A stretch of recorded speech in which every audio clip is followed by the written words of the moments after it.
Chcete založiť nový úrodný záhon, ale desí vás ťažké prekopávanie tvrdej zeme plnej buriny? Máme pre vás lepšiu cestu.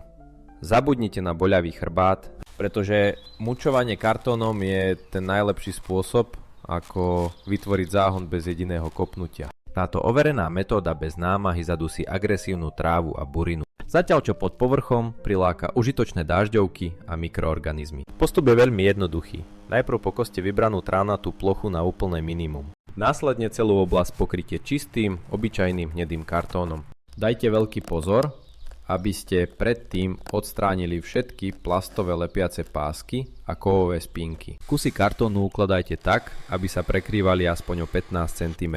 Tým spoľahlivo zabránite akejkoľvek burine preniknúť za svetlom na povrch. Ďalším krokom je kartón dôkladne zaľať vodou, aby zmäkol a dokonale prilnul k zemi.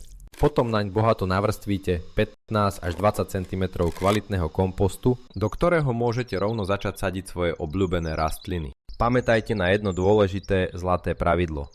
Kartón musí byť vždy čistý, bez farebnej potlače a lesklého povrchu, aby bezpečne obohatil pôdu.